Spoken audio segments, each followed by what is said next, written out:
Welcome back to Life on Lupine. My name is Chelsea, and if you're new here, welcome. If you're not new here, welcome back. In today's video, I'm going to take you along as I plant out these beds with cucumbers, tomatoes, and squash. But first, I wanted to give you a little corn update. I'm trying a really late planting of corn. I planted this peaches and cream corn on August 14th, which is very late for my area, but I am in zone 9. So I do have the days to maturity, but obviously as it gets closer and more into the fall, the intensity of the sun is going to go down and the days are going to get shorter. So we might get corn, we might not, but I am just really loving how this looks in the bed and just how beautiful it is. So I'm letting it live out its life to the best of its ability, and hopefully we'll get corn. Okay, we're going to start planting. I spilt this whole tray over, but everything's good. They're all right. This flopped out a little, but they'll be fine. So this is what I'm planting into these 3 beds, and then I'll kind of talk about the varieties, and my dog is going to throw the ball there. Every time I go to plant these beds out, like if I'm out here by these beds, then he will every single time throw his ball into the beds and want me to throw it because that's his favorite thing. All right, and today I'm using a spoon to dig holes to plant things. I always come back to this spoon. I have Hori Hori tools. I have, the Cobra head weeder that I could dig with. I have a bunch of different garden tools, but for some reason, the spoon is always what I use. First one I pulled out was pink ox heart. And I think I'm just gonna put, if you saw my spring garden, I kind of put some tomatoes here. I think I'm just gonna put some tomatoes there for now and kind of mix them up maybe. So I'll put one right here. This is kind of a hard POV. You're gonna get these a little deeper. It's kind of hard with the spoon actually for the tomatoes. All right, there's this one. I hope that you do okay. I actually hate wearing gloves while I'm planting, but my hands are like sliver magnets. I don't know why. Maybe they're too dry. I'm not sure. If anybody knows, let me know. So that was a pink ox heart, and then I'm gonna do a tigerella. Tigerella, what it looks like. Cute little guy. Pulling off the lower leaves because I like to plant tomatoes deep, so I'll plant it in the ground all the way up to there because tomatoes will root all along the stem. Like all along here, it'll grow roots. So I try to plant them as deep as I can get. Archie, honey, we're not playing ball right now. I know you're gonna throw the ball in there the whole time while I'm doing this, but these poor beds are so dry. Yikes. Okay, this soil that we got to fill them, it definitely needs some amending. Wasn't the greatest, but it was a decent price, so do what we can with what we have. I'm gonna do a subarctic plenty. Cute. Some of these are determinants. I think the subarctic plenty and the 42-day tomato are determinant. So I usually put 3 tomatoes here. For the tomatoes, I think my hand works best because I'm trying to bury them deep. Okay, all right, 3 in. Do I know what any of those are? Nope. I guess I'll know from the video. And then, okay, so 3 tomatoes there. I should probably grab the hose. So you'll probably have a cut here, so I can grab the hose. I'll show you some of these. If you're seeing, I don't know what you're seeing because of see the laundry basket? Yeah. I had a bunch of zinnias pop up here, and they were looking so beautiful, but they were kind of impeding on the corn's space. So I started to pull the little tiny ones, but the really big ones that have grown with the corn, I decided to try to transplant to that bed over there. Some of them look okay, some of them look really bad. So I don't know how many I'll actually get, but it's okay either way. I kind of want to water stuff in as I'm planting it. And then I am going to heavily mulch around these because, well, we're still having some 90-degree weather here in Northern California, so I need to make sure that I protect them. Watered in. See, here's another little zinnia that I planted from the ones that came up in the corn from the summer planting. I really don't ever do a layout, and I feel like I should. But in the spring, I'm already kind of trying to be more organized and actually, fit stuff appropriately. You know what? Because I have cabbages and herbs, but these tomatoes don't get super big, maybe like 3 or 4 feet. I just don't want them to block. Like if I put it here in the corner, I don't want it to block all this from sun. I don't think it will, but okay. We shall see. There's another one done. Perfect. My dog, like I said, asking for me to throw the ball. 42-day tomato. Some of these were actually already wanting to get flowers, but I actually pulled them off because I don't think they're big enough, but I hope I didn't do that on the determinants because I feel like you're not supposed to do that on determinants, but we'll see. Okay, and I don't want to block this because I have cucumbers that can go there. So maybe I'll put a tomato here because I also have to have room for I started 35 cabbages.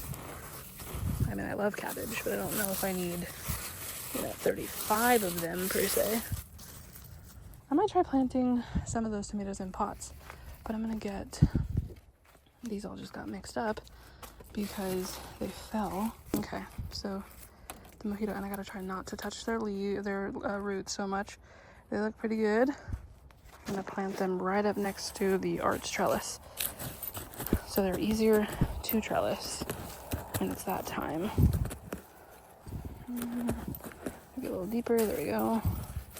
Okay, first mojito cucumber of the fall. Something got mixed up in the fall. I think this is the squash. Yeah, that's the squash. Okay, these are the mojito cucumbers. Super cute. All right, yeah, the roots were coming out the bottom, so it was time to just get them in. And then I'm gonna put 2 like I did in spring. And I know, not the best practice to plant the same thing in the same spot, but I have been doing this for probably 5 or 6 years, planting similarly every spring, and I've had no issue with disease or anything like that. So I amend these every spring, but I've never grown a fall garden, so maybe things won't do as well because they don't have as much nutrients in the soil. I am going to fertilize them, but give them a few days to get established before I go throwing fertilizer in the mix. Here's another mojito. These did so well for us. They produced in 100-degree temperatures and kept putting on. I can't see if you guys can see it, but they're already trying to put on little tiny cucumbers, but I pick those off until the plant gets 2 to 3 feet tall, and then I'll kind of start letting it go so that it has enough growth to support fruit. At least that's what I read. So, and it worked really well. So if you're growing cucumbers, let them, pick off the fruit, the fruit and stuff until they get about 2 to 3 feet in length, like their vines, and then let them start cranking out, which these mojitos, they cranked out. We probably got 30 to 40 cucumbers on just a couple of plants. So I'll go through with my hands. It's hard with my gloves, but I'll go through with my hands and pick off all those little tiny cucumbers when it's time. But I'm just ready to see stuff in the garden again. I've actually been missing my in-ground garden so badly. I was so used to coming out here and just seeing the wild jungle of spaghetti squash and long pie pumpkins and honey nut squash, along with my corn patch was out there. Now it's just soil, so I'm ready to get stuff planted. That's kind of what spurred me into just doing a fall garden, because I've never done one. But I was like, I'm gonna miss the garden way too much to just have nothing like I usually do over fall. These are the Bait Alpha cucumbers, and I'm gonna try not to touch their roots as little as possible on cucumbers. They're not fans of the roots being touched. Okay, that's done. See this one? This Bait Alpha is already getting a little flower, but I'll pull that off. It's way too little to be doing all that. Hopefully that's correct with all cucumbers, to let them get 2 to 3 feet, but we'll figure it out. All right, this is just so fun. I'm so excited to have my hands back, well, my gloves back in the dirt. Wish it was my hands, but I just get so many slivers lately. Gosh, there's already tiny bugs on these. You probably can't see it, but these might be attacked really quickly. And I'm hardening off some of my herbs and stuff to plant out here, but I won't have those quite yet for a couple of days. So I'm hoping the bugs will stay at bay, because they actually really helped last time in the spring, I felt, to keep some of the pest pressure down that I usually experience in the spring and summer garden. So I'm hoping to replicate the same. All right, the last cucumber. It's a beta alpha again. So I just grew 2 types of cucumbers, mojito and beta alpha. Mojito because I know that it did well, and beta alpha because I've heard that it's a really good cucumber. So we're gonna try them and see. This one right here, and that's pretty much the end of that. Now I have to pick a spot for the squash. It has some sad little leaves that I'll pull off. I'm gonna pull that zinnia and plant a couple in there, and then a couple in this bed over here, and then I don't know. I think I'm gonna pull this. All right, I think I'll put. Okay, well, probably couldn't see what was happening, but I almost tripped on one of the little the potters that I have right here. So that would have been fun.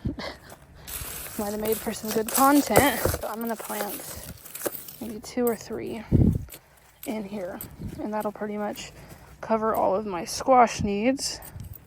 All right, here's the last 2. These are Desi squash from Baker Creek.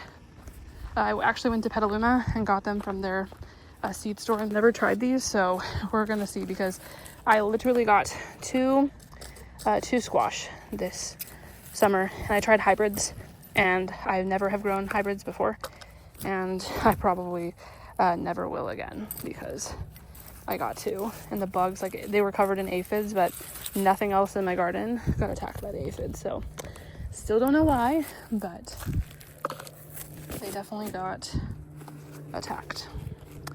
All right, last little Desi squash. I think it just got bit by a mosquito. What a little fricker.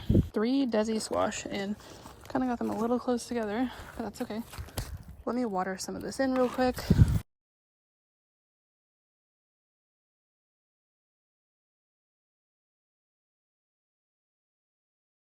Okay, so everything that I've planted so far is watered in. I'm so excited to see stuff in the ground. I'm hoping that I get some squash off of these. They're supposed to be a 45-day variety. Now I have to decide where to put the rest of these. I'm gonna go ahead and do an outro just in case I decide to wait on these. So thank you for stopping by and watching this video of me planting. I hope that you enjoyed it a little bit. And if you would like to follow along as I learn to grow food and flowers, and I have a lot of ideas for spring, then definitely like and subscribe. And until next time, take care. Here's a little bonus clip of those zinnias that I told you that I transplanted from the corn. These 4 are looking okay. Then it goes sketchy. I had them covered by this old laundry basket that I have. These ones are doing okay. And then it just kind of gets worse and worse as you go down the line. So I don't think these ones are gonna make it, but hopefully we'll get some zinnias off of those.